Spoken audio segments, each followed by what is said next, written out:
उत्तर प्रदेश के एक छोटे से गांव चंदनपुर के किनारे एक पुरानी हवेली थी। लोग उसे राय साहब की हवेली कहते थे। वर्षों से बंद पड़ी उस हवेली के बारे में मशहूर था कि वहां एक भूतनी रहती है, सफेद साड़ी में, पायल पहने और आधी रात को रोती हुई। गांव वाले सूर्यास्त के बाद उस रास्ते से नहीं गुजरते थे। कहते थे कि जो भी गया या तो बीमार पड़ा या फिर पागल हो गया। गांव में एक नया शिक्षक आया, अभय मिश्रा।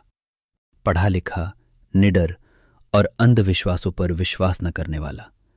जब उसने हवेली की कहानी सुनी तो हंस पड़ा। भूत प्रेत कुछ नहीं होते, उसने चाय की दुकान पर बैठे लोगों से कहा। सब दिमाग का वहम है। दुकानदार बूढ़े रामलाल काका ने कांपती आवाज में कहा, बेटा, रात को पायल की छन छन सुनाई देती है और रोने की आवाज, जैसे कोई अपना खो चुका हो। अभय ने ठान लिया वो सच जानकर रहेगा। पहली रात पूर्णिमा की रात थी।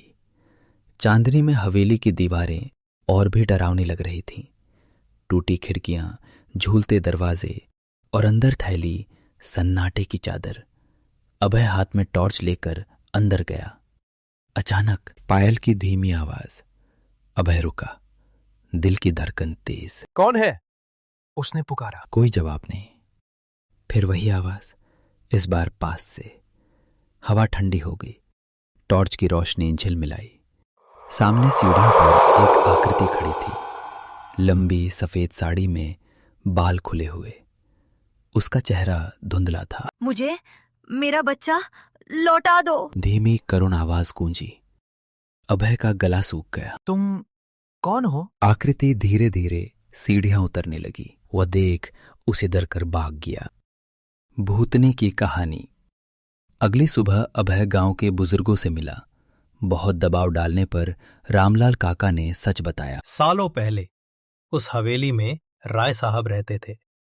उनकी बेटी काव्या बेहद सुंदर और दयालु थी।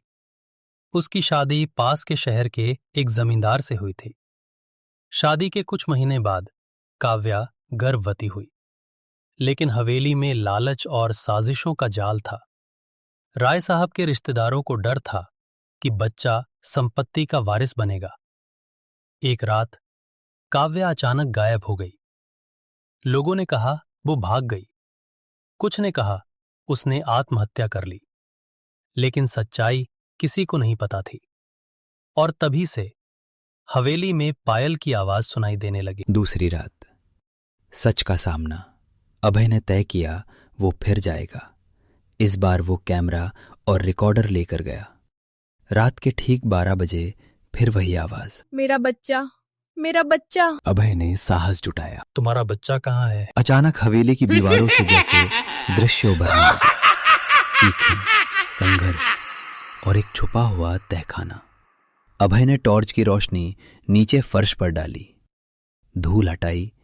एक लकड़ी का फट्टा दिखा, उसे हटाया। नीचे सीढ़ियां थीं। तहखाने में एक छोटा सा कपड़ा और बच्चे की चांदी की पायल पड़ी थी और एक कंकाल। अभय की सांस रुक गई। तभी पीछे से ठंडी हवा चली। वही सफेद साड़ी वाली आकृति सामने आ गई। इस बार उसका चेहरा साफ था, आंसुओं से भरा। मेरे बच्चे को इंसाफ दिलाओ। अभय ने धीरे से कहा, मैं वादा करता हूं। सच उजागर। अभय ने पुलिस को बुलाया। तहखाने से मिले सबूतों से पता चला कि काव्या और उसके नवजात बच्चे की हत्या हुई थी। राय साहब के लालची रिश्तेदारों ने उन्हें मारकर तहखाने में छुपा दिया था। सालों पुराना मामला था, लेकिन सबूत मिलने से सच सामने आ गया। गांव में सनसनी फैल गई। आखिरी रात फैसला सुनाए जाने के बाद अभय आखिरी बार हवेली गया। पूर्णिमा थी। वही सीढ़ियां, वही सन्नाटा, लेकिन इस बार कोई रोने की आवाज नहीं थी। सिर्फ हल्की सी पायल की छन छन जो धीरे धीरे दूर होती गई। अभय ने पीछे मुड़कर देखा। सफेद साड़ी वाली आकृति मुस्कुरा रही थी। धीरे धीरे वो चांदनी में विलीन हो गई। उस रात के बाद हवेली में कभी कोई आवाज नहीं सुनी गई। उपसंहार। आज भी चंदनपुर में लोग उस हवेली को देखते हैं, लेकिन अब डर से नहीं, बल्कि एक सीख के रूप में। कभी कभी भूत नहीं होते, अन्याय होता है, और जब तक उसे न्याय नहीं मिलता, आत्माएं भटकती रहती हैं। अगर तुम कभी किसी सुनसान जगह पायल की आवाज सुनो तो डरना मत। हो सकता है वो सिर्फ इंसाफ चाहती हो। अगर आपको स्टोरी पसंद आया हो तो लाइक, सब्सक्राइब करना और इसी तरह के वीडियोस देखने के लिए मेरे चैनल पर बने रहे। Thanks for watching.